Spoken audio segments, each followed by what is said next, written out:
Hello stars and ஊனுங்க மகளே, first of all happy new year சொல்லிக்கிறேன். ஸோ நியூ இயர் அன்னைக்கு எபிசோட் 6 ப்ரீமியர் ஆகிருக்கு. சரி, ஓகே ஸ்டார்ஸ், நம்ம எபிசோட் 6 வந்துட்டு என்ன சொல்லியிருக்காங்க, என்ன இருக்கு அப்படிங்கிறத பார்த்துடலாம். இதுக்கு முன்னாடி எபிசோட்ல பார்க்காதவங்க மறக்காம டிஸ்கிரிப்ஷன் லிங்க் இருக்கு, செக் பண்ணி பார்த்துட்டாங்க. அப்போ தான் உங்களுக்கு இந்த எபிசோட் ஏன் நடக்குது, எதுக்கு நடக்குது, எப்போ நடக்குது அப்படிங்கிற விஷயம் கிளியரா புரியும். அந்த எபிசோட ஆரம்பத்தில் போன எபிசோட எண்டிங்ல வந்துட்டு லிட்டரலி ஒரு ட்ராப்குள்ள சிக்கி அவங்க வந்துட்டு விழுந்திருப்பாங்க குழந்தைங்க எல்லாருமே. அவங்க எல்லாரும் ஒரு மிகப்பெரிய ஒரு சைடில் சர்க்கிட் வந்து கீழே விழுகும்போது என்ன ஆகுது அப்படின்னா, நம்ம கேபிக்கு வந்துட்டு அவங்களோட அந்த ஒரு டிவைஸ் மாதிரி ஒன்று எப்பவுமே தலையில மாட்டிருக்காங்களா, அதோட பேர் வந்துட்டு ஆக்சிபிட்டல் லிங்க். ஓகேவா, ஆக்சிபிட்டல் லிங்க் அப்படின்னு கூட சொல்லலாம். சோ லிட்டரலி வந்து அது டேமேஜ் ஆயிருதுங்க. அதனால என்ன ஆகுது அப்படின்னா, அவங்க கொஞ்சம் கொஞ்சமா ஃபங்க்ஷன் ஆகிறது வந்துட்டு குறைய ஆரம்பிச்சிருது. சோ அப்பதான் நம்மளுக்கு ஒரு விஷயமே ஜஸ்டிஃபை ஆகுது. சம் சார்ட் ஆஃப் வந்துட்டு ஒரு ப்ராப்ளம் அது இருந்தா மட்டும் தான் அவங்களால வந்துட்டு ஆக்டிவா இருக்க முடியும் அப்படிங்கிறது தெரிய வருது. ஃபர்ன் வந்துட்டு அதை ரீசெட் பண்றாங்க, பட் ஆனா வந்துட்டு சரியா பண்ண முடியல. பட் இதுக்கடையில் வந்துட்டு ஜார்ட் வந்துட்டு என்ன பண்றாரு அப்படின்னா, அவரோட ட்ரெஷர் எல்லாமே எடுத்துட்டு வெளியில் வராரு. பட் ஆனா அவர் வெளியில் வரும்போது பாத்தீங்கன்னா நம்ம கேப்டன் ஜாக் ஸ்பேரோ மாதிரி இருப்பாருங்க. ஸோ லிட்டரலி அவரும் ஒரு பைரட் தானே,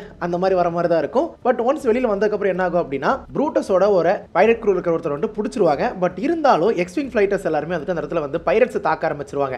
ஆஃப் கோர்ஸ் எக்ஸ்விங் ஃபைட்டர்ஸ் வந்துட்டு கண்டிப்பா ரிபப்ளிக் ஓடுது. ஸோ இங்க வந்துட்டு வரும்போதே போன எபிசோட்ல என்ன ஆயிருக்கு அப்படின்னா, 2 பைரட் ஷிப் வந்து இங்க இருக்கிறவங்களோட டேமேஜ் பண்ணிருக்கும். ஸோ அப்பவே கண்டிப்பா அவங்க இன்ஃபார்ம் பண்ணிருப்பாங்க. அதனால தான் ரிபப்ளிக் ஃபைட்டர்ஸ் வந்து நேரடியா இங்க வந்துட்டு பைரட் ஷிப் அடிக்கிறதுக்காக வராங்க. பட் ஆனா இன்னொரு கேப்ல வந்துட்டு அவங்க கிட்ட மாட்டாம தப்பிக்கணும் அப்படிங்கறக்காக ஜார்ட கூட்டிட்டு நேரடியா போயிடுறாங்க. SM-33 வந்து சண்டை போறக்க ட்ரை பண்ணோம். பட் ட்ரை பண்ணும்போது அதை ஷூட் பண்ணி ரெஸ்ட்ரெயின் பண்ணிடுவாங்க. பட் இந்த இடத்துல ஒரு ஃபோர்ஸ் யூஸ் பண்ணலைங்க. பட் ஆனா வந்துட்டு குழந்தைகிட்ட மட்டும் அந்த ஃபோர்ஸ் எல்லாம் காட்டுறாரு. ஈவன் ஃபோர்ஸை பத்தி அவர் லிட்டரலி வந்துட்டு டெக்னிக்கலா இதுக்கு முன்னாடி நம்ம ப்ரீக்வல் ட்ரையல்ஸ்ல என்ன பேசணுமோ என்ன பார்த்துருப்போமோ அதெல்லாத்தையும் தான் வந்துட்டு லிட்டரலி வந்துட்டு சொல்ற மாதிரி இருக்கு. ஈவன் கோயங்காஞ்சன் சொன்ன அதே ஸ்டேட்மெண்ட் வந்துட்டு நம்ம ஜார்டுமே சொல்லுவார். ஸோ அப்படி இருக்கும்போது ஏதோ ஒரு பாயிண்ட் வந்துட்டு அவர் ஒரு ஃபோர்ஸ் யூஸரா இல்லாம லிட்டரலி வந்து ஒரு பைரேட்டாவே இருக்காரு அதிகமா. அதுதான் வந்து நம்மளுக்கு கொஞ்சம் வியர்டா இருக்கு. பட் வைன்னு தெரியல. பட் கம்ப்ளீட்டா வந்து போன எபிசோடுக்கும் அதோட எண்டிங்ல வந்துட்டு அவரோட கேரக்டர் மொத்தமா சேஞ்ச் ஆனதும் ஒரு ஈவிலா வந்துட்டு காட்டும் போது லிட்டரலி இந்த ஒரு எபிசோட் வந்துட்டு அவர் ஈவிலாவே தெரியுறாரு. ஸோ அந்த அளவுக்கு அந்த ஒரு கேரக்டரோட டெவலப்மெண்ட் நல்லா இருந்துச்சு. அது வந்து இந்த குழந்தைகிட்ட வந்தீங்க அப்படின்னா, ஒரு பக்கம் அவங்க எல்லாருமே பிடிச்சிட்டு போயிட்டாங்க நம்ம ஜாட. ஸோ குழந்தைகிட்ட வந்தீங்க அப்படின்னா எப்படியாவது இங்க இருந்து தப்பிக்கணும், ஷிப்புக்கு போகணும் அப்படி சொல்லி பேசிட்டு இருக்கும்போது கேபி வந்துட்டு என்ன சொல்றாங்க அப்படின்னா, இந்த மாதிரி அவங்க பார்த்தாங்கல்ல அந்த கோஆர்டினேட்ஸ், அதனால அதை வந்துட்டு சேவ் பண்ணி தான் வச்சிருக்காங்க. ஸோ நம்ம கிட்ட கோஆர்டினேட்ஸ் இருக்கு, நம்ம வீட்டுக்கான கோஆர்டினேட்ஸ், நம்ம எப்படியாவது ஷிப் மட்டும் கிடைக்கணும் அப்படின்னு சொல்லி சொல்றாங்க. இந்த ஒரு சமயத்தில் வந்துட்டு பேசுற கிராப்ஸ் வந்துட்டு பார்ப்பாங்க, அதாவது நண்டை வந்துட்டு பார்ப்பாங்க. அந்த நண்டுகளுக்கெல்லாம் வந்துட்டு லிட்டரலி அந்த நண்டோட கூடு இருக்கும் இல்லையா, அதுக்கு மேல வந்துட்டு பாத்தீங்கன்னா ஒவ்வொருத்தரும் ஒவ்வொரு ரோபோட்டோட பார்ட் வந்து வச்சிருப்பாங்க. நல்லா பாத்தீங்கன்னா உங்களுக்கு தெரியும், ஒரு நண்டுக்கு கூட லிட்டரலி வந்துட்டு ஒரு டிராயரோட காலை வந்துட்டு அதோட வீடு மாதிரி வச்சிருக்கும். ஸோ இந்த மாதிரி வந்துட்டு இருக்கிற வினோதமான நண்டு அதுவும் பேசவும் செய்யும். அதை வந்துட்டு ட்ராஷ் கேப்ஸ் அப்படின்னு சொல்லுவாங்க, ஒரு குப்பை நண்டுகள் அப்படின்னு சொல்லலாம். சரி, ஓகே. பட் ஆனா விம் வந்து என்ன சொல்றாரு அப்படின்னா, இவங்க எல்லாருமே இந்த லோக்கல்ல இருக்கிறவங்க. ஸோ இந்த நண்டுகளை ஃபாலோ பண்ணோம் அப்படின்னா நம்மளுக்கு வந்துட்டு உதவி கிடைக்கும் அப்படிங்கிற மாதிரி சொல்லலாம். பட் ஃபோன் என்ன சொல்றாங்க அப்படின்னா, இல்ல வேணாம், நம்ம மேலே ஏறி போயிட்டு நேரடியா ஷிப்பை போய் எடுத்துட்டு வந்துடலாம் அப்படின்னு சொல்லிட்டு பிளான் போடுறாங்க. பட் இந்த ஒரு சமயத்தில் வந்துட்டு என்னால முடியாதுன்னு சொல்லி கேபி சொல்றாங்க.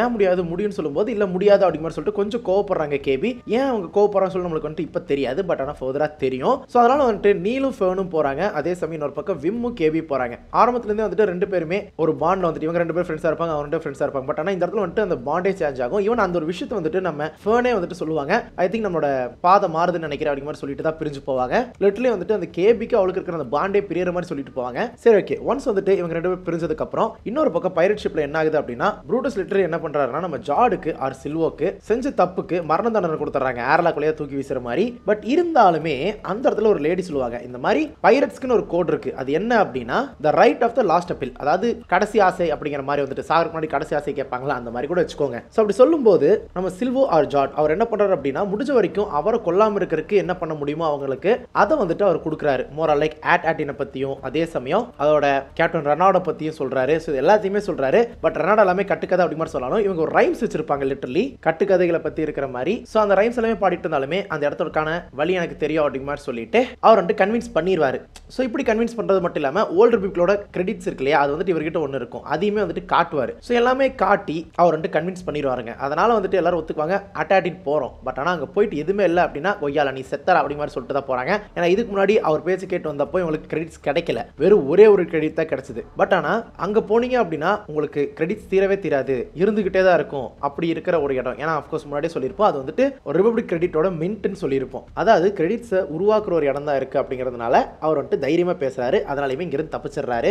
ஓகே அப்படின்னு சொல்லிட்டு கொல்றதுல இருந்து. இன்னொரு பக்கம் பிரிஞ்சு போன 2 பேர்ல நம்ம கேபிக்கு என்ன ஆகுது அப்படின்னா, அவங்களோட ஆக்ஸ் எல்லாமே வந்துட்டு எரிஞ்சிருது அப்படின்னு தான் சொல்லணும். ஸோ அப்படி இருக்கிற பட்சத்துக்கு அவங்களால அசைய முடியல, அப்படியே உட்காந்துடுறாங்க. ஸோ கேபிக்கு தேவையான உதவிகள் வந்துட்டு நம்ம விம் கிட்ட கேட்டு அவங்க வந்துட்டு அவங்களை சரி பண்றதுக்காக பாக்குறாங்க. ஸோ அப்பதான் நம்மளுக்கு தெரிய வரும், ஒரு பர்டிகுலர் ஆக்சிடென்ட் ஆயிருக்கு. ஒன்ஸ் அந்த ஆக்சிடென்ட் ஆனதுக்கு அப்புறம் அவங்களுக்கு இந்த மாதிரி ஒரு ஆக் எல்லாம் வச்சு ஸோ ஆக்சிபிட்டல் லிங்க் எல்லாமே கொடுத்து அவங்கள வந்துட்டு ஆக்டிவா வச்சிருக்காங்க. ஒன்ஸ் இது இல்ல அப்படின்னா அவங்க இறந்துருவாங்க. லிட்டரலி அதுதான் உண்மை. ஸோ அதில் வந்துட்டு பர்டிகுலர் ஆக வந்துட்டு புகைஞ்சதுனால அதை வந்துட்டு எடுத்து சில பக்கத்தில் இருக்கிற டிராய்ட்ஸோட ஸ்பேர் பார்ட்ஸ் எல்லாம் இருக்கும், அதில் எல்லாத்துலேயுமே நிறைய ஒயர் இருக்கும். அந்த ஒயர் எல்லாத்தையுமே வந்துட்டு ஹீட் பண்ணி மெல்ட் பண்ணி அதுக்கப்புறம் லிட்டரலி வந்துட்டு ஃபவுண்டரி ஒர்க் வந்துட்டு காட்டுவாங்க அந்த குழந்தைங்க கிட்ட. ஸோ அந்த பொண்ணு வந்துட்டு என்ன பண்ணும் அப்படின்னா, கேபி என்ன பண்ணும் அப்படின்னா, அங்கே இருக்கிற ஆக எடுத்து மண்ணுக்குள்ள வந்துட்டு புதைப்பா. புதைச்சுன்னு என்ன ஆகும் அப்படின்னா மொரலைக்கு அது ஒரு மோல்டு மாதிரி தான், லிட்டரலி அதே ஷேப்ல தான் வரும். ஸோ அதை வந்துட்டு எடுத்ததுக்கப்புறம் அதில் அந்த உருக்குன்னு அந்த ஒரு ஒயரை ஊற்றுனதுக்கப்புறம் எகைன் வந்து உங்களுக்கு புதுசாக ஒரு ஆக் கிடைச்சிடும். ஸோ அதை வந்துட்டு ஃபிக்ஸ் பண்ணதுக்கப்புறம் நம்ம கேபி வந்துட்டு ரெடி ஆயிடுவா.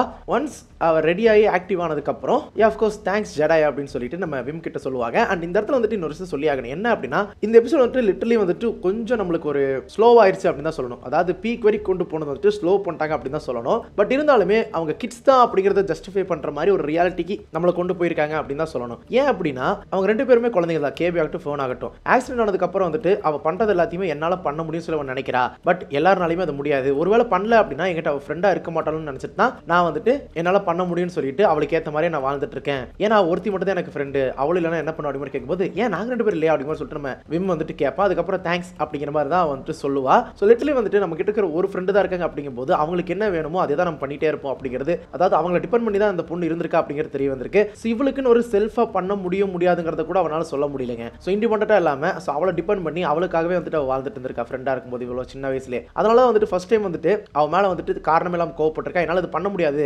அப்படின்னு சொல்லிட்டு. ஏன்னா இவளுக்கு வந்துட்டு எரிஞ்சு போனா கண்டிப்பா ஆக்டிவா இருக்கும்போது ஏற முடியாது, ஃபர்தரா போக போக அவ கீழே வந்து இறக்கறதுக்கான வாய்ப்புகள் இருக்கு. அந்த ஒரு காரணத்தினால தான் அவ கோவப்பட்டு தனியா வந்திருக்கா அப்படிங்கிறது இந்த இடத்துல தெரிஞ்சிடும். இன்னொரு பக்கம் வந்துட்டு மேலே ஏறிட்டு இருக்கிற ரெண்டு பேர்த்துலயுமே நீல் வந்துட்டு அதை இன்டைரக்டா இவன் என்ன சொல்றாளோ அதுவே நீல் வந்துட்டு சொல்லுவான். ஏறிவா உன்னால முடியும்னு சொல்லும்போது இங்க பாரு நீ பண்ற அப்படிங்கறனால உன்ன மாதிரியே உன் கூட இருக்கிறவங்களும் பண்ணுவாங்கன்னு சொல்லி நினைக்கிறது உன்னோட முட்டாள்தனம். என்னோட கைகளையும் பாரு என் கால்களையும் பாரு உன்ன மாதிரியா இருக்கு, என்னால பண்ண முடியாது அப்படிங்கிற மாதிரி சொல்ல அதுக்கப்புறம் ரெண்டு பேருமே கயிறு கட்டி மேலே ஏறிட்டு இருப்பாங்க. ஸோ லிட்டரலி அந்த இடத்துல டைரக்டா நம்ம கேபினால ஃபேர்ன் கிட்ட சொல்ல முடியாததை இந்த இடத்துல நீல் வந்துட்டு ஈஸியாவே சொல்லிடுறாரு. இந்த ஒரு விஷயத்துல லிட்டரலி வந்துட்டு ஒரு விஷயம் உங்களுக்கு புரியுது, யாருக்கு ஃபேனுக்கு. ஓகே இதனால தான் நம்ம கேபி வந்துட்டு இப்படி ரியாக்ட் பண்ணியிருக்கா அப்படின்னு சொல்லிட்டு சரி ஓகே. இன்னொரு பக்கம் அவங்க விம்மு கேபி அப்படியே ஓகே நம்மளோட லோக்கலை பார்க்கறதுக்காக போகணும்னு பார்த்தா அங்க போன ஒரு மிகப்பெரிய கிராப் இருக்கும். அப்பதான் அவங்களுக்கு தெரியும் டே இவங்க உதவி பண்ண கூட்டு வரல, இவங்களுக்கு நம்ம சாப்பாடா வேணும்னு சொல்லி சாப்பிட கூட்டு வந்திருக்காங்கடா அப்படிங்கிற மாதிரி சொல்லிட்டு இருப்பாங்க. யா அஃப்கோர்ஸ்ங்க அதுக்காக தான் கூட்டு வந்திருக்காங்க. ஸோ நண்டு கிட்ட இருந்து தப்பிக்கிறக்கா பார்த்துட்டு இருப்பாங்க அந்த பெரிய நண்டு கிட்ட. பட் இன்னொரு பக்கம் அவங்க ரெண்டு குழந்தைங்களும் என்ன பண்ணுவாங்க அப்படின்னா ஷிப்பு கிட்ட போகும்போது கரெக்டா ஷிப் வந்துட்டு யாரோ ஒருத்தங்க இந்த த்ராஷ் பைல் அப்படின்னு சொல்லுவாங்கல்ல, குப்பை எடுத்துட்டு போறக்காக இருக்கும் கொஞ்சம். ஸோ அதில் வந்துட்டு கரெக்ட் பண்ணி ஒரு கேரியர் வந்துட்டு எடுத்துட்டு போயிட்டு இருப்பாங்க நம்ம ஓனிக்ஸ் சிண்டர் ஷிப்பை. ஸோ அப்படி எடுத்துட்டு போயிட்டு இருக்கும்போது அந்த ஒரு ட்ராஷ் கேபிள் மேலே வந்துட்டு ரெண்டு குழந்தைங்களுமே ஜம்ப் பண்ணிட்டு முடிஞ்ச வரைக்கும் அந்த ட்ராஷ் கேபிளை வந்துட்டு ரூட்டை மாற்றி கூட்டிட்டு போயிட்டு இருப்பாங்க. அப்படி கூட்டிட்டு போகும்போது கரெக்டாக நம்ம ரெண்டு குழந்தைங்க கேபி விம் இருக்கிற இடத்துக்கு அவங்க வரது மட்டும் இல்லாமல் 4 பேருமே ஷிப்பில் ஏறிடுவாங்க தான். பட் ஆனால் அதுவுமே ஒரு கிராஷ் லேண்டிங்ல தான் முடியும். ஒன்ஸ் கிராஷ் லேண்டிங் ஆனதுக்கு அப்புறம் வந்துட்டு ஃபேர்ன் கேபிக்கு சாரி சொல்றது மட்டும் இல்லாமல் நானும் சாரின்னு சொல்லி ரெண்டு பேர் பேசிக்குவாங்க. ஸோ ரெண்டு பேருக்குள்ள இப்போதான் லிட்டரலி வந்துட்டு ஒரு அண்டர்ஸ்டாண்டிங் வருது. அதுக்கு காரணம் இம்மெச்சூரான வந்துட்டு ஒருத்தருக்கு ஒருத்தர் பேசிக்கும் போது இன்னொருத்தவங்களுக்குள்ள வந்துட்டு ஒரு மெச்சூரிட்டி வருது அப்படின்னு கூட சொல்லலாம். அதை வந்துட்டு பியூட்டிஃபுல்லா காட்டியிருப்பாங்க. அதனாலேயே இந்த ஒரு எபிசோட் ஸ்லோவானாலுமே ஒரு பியூட்டிஃபுல்லான ஒரு எபிசோடுங்க. பட் இருந்தாலும் திடீர்னு ஏதோ சத்தம் கேட்குது, என்னடா வந்து ஏதோ சத்தம் கேட்குது அப்படிங்கிற மாதிரி பார்க்க நம்ம ஷிப் இருக்கு இல்லையா அதை வந்துட்டு லிட்டரலி த்ராஷ் பண்றதுக்காக வந்துட்டு எடுக்கிறக்காக பக்கத்தில் வந்துட்டு இருக்க ஒரு மிகப்பெரிய ஒரு மெஷின். அதெல்லாம் ஷிப் எப்படியா வந்துட்டு காப்பாற்றணும் சொல்லிட்டு குடுகுன்னு போய் ஷிப்பில் ஏறிடுவாங்க.